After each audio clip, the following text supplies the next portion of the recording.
Welcome to our first sales workshop. Given we're all in the sales business, what is a good definition for what it is we do every day? I'm going to suggest that for this sales workshop series that you consider this as a good definition for sales, and that is getting what you ask for. Think about that for a minute. Getting what you ask for. Now, in writing my book, I've done a lot of research with salespeople, and here's what I've discovered. Canadians in particular are humble people. We don't really like to ask for the business. We much prefer to hint at what it is we want instead. Now, if we're in the sales business, and if our income relies on being able to move our product, our services, why in the world would we prefer to hint rather than just ask for what it is we want? Well, the main reason we don't ask is because we are afraid that our customers might say no to our request, and then we don't know what to do.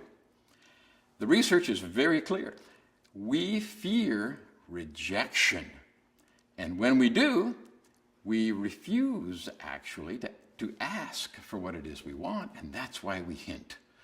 Now, this workshop is going to help us focus on how we can overcome that fear that we have of rejection.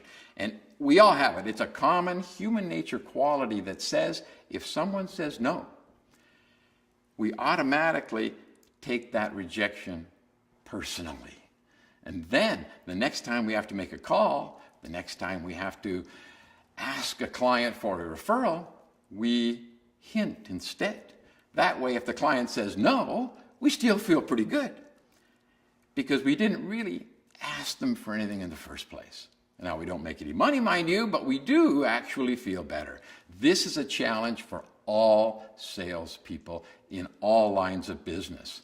So my question for you today that I want you to discuss in your groups is, how can we overcome this fear that we have in asking for the business and being afraid of that personal rejection?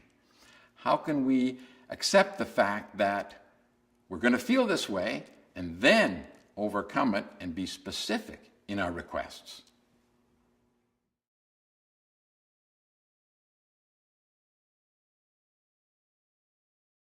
Now, in your discussions, I'm sure many of you actually said that you do ask for the business.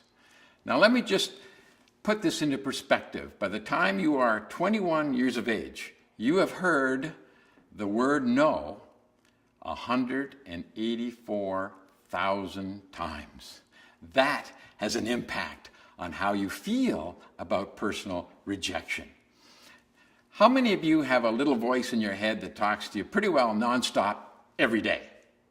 Anyone here have more than one little voice? We all have a little voice in our head that talks to us nonstop every day, and that little voice's job is to protect you from feeling bad. So every time you hear the word no, the little voice in your head says, see, I told you, don't do that anymore. It made you feel bad. Therefore, the next time we have to make that call, the next time we have to make that request for a referral, our little voice says, be careful now. Maybe you want to hint instead. So our challenge is to realize that we all have this little voice, and that little voice is limiting our ability to achieve what it is we really want to achieve. And you can control that little voice if, in fact, you know it's there.